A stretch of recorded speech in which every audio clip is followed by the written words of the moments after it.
এগুলো লাল লাল শাক। হ্যাঁ, এটা লাল শাক। পাতাগুলো এরকম হয়ে গেছে কেন? সেটাই তো দোকানদার বলছিল যে এটা নাকি ডাঁটাও হবে, শাকও হবে, কিন্তু মাটিতে প্রচুর পুষ্টি আছে, তারপরও গাছটা কেন এমন হলো বুঝতেছি না। হুম।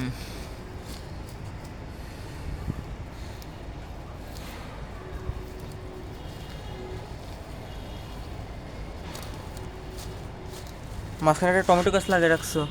হ্যাঁ, যে এটা উঠাই নিলে টমেটো ভালো হবে।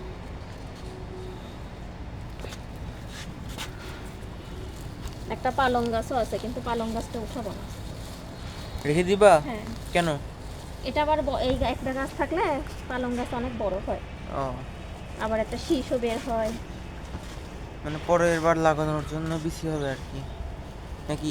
বীজে রাখা যাবে, আবার শাকও খাওয়া যাবে।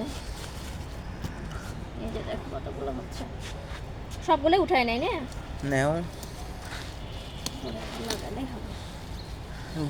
ডাটা তো আরো বড় হয়। হইল না, না, এটা মনে হচ্ছে হবে না আর বড়, শুধু শুধু রাখা। পাতা লাল, হ্যাঁ, সরি, আমি ওই পাশে হলুদ যাচ্ছি, হয়ে যাচ্ছে। আমার দর্শকরা দেখুক। মোটামুটি আমাদের একটা ফ্যামিলিতে হয়ে যাবে যে শাকগুলো হবে।